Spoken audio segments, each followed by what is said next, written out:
Qu'est-ce qu'un serveur et comment fonctionne-t-il?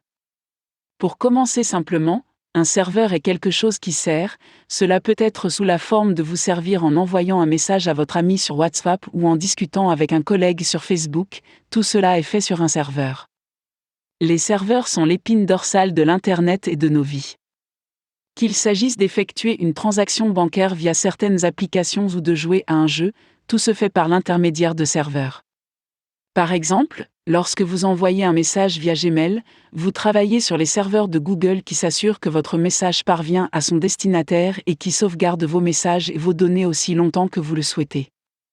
Il existe des serveurs généraux, comme ceux de WhatsApp, sur lesquels plusieurs utilisateurs travaillent, et des serveurs dédiés qui sont utilisés à des fins spécifiques par un seul utilisateur, mais l'utilisation d'un serveur dédié a un coût, contrairement à WhatsApp, il ne peut pas être utilisé librement.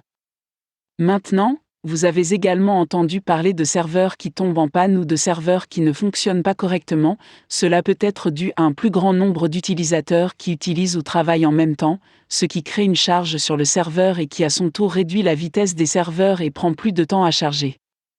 Par exemple, il arrive souvent qu'un site bancaire soit bloqué et que vous ne puissiez pas effectuer votre transaction.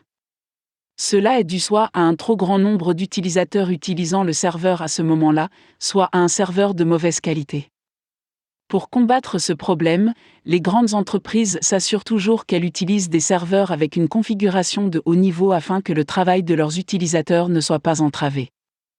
Par exemple, il est rare que le site web de Google soit bloqué même lorsqu'un nombre sans précédent d'utilisateurs l'utilise, car les serveurs utilisés par Google sont de qualité supérieure et de très bonne configuration, et fonctionnent sans problème même après une augmentation du nombre d'utilisateurs.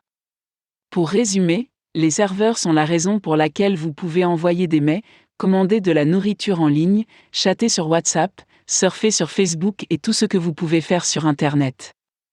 En fin de compte, je voudrais juste mentionner que les serveurs sont l'une des inventions les plus importantes du monde moderne et que le bon fonctionnement des serveurs est nécessaire au bon déroulement de nos activités quotidiennes et est devenu un besoin de survie pour l'humanité.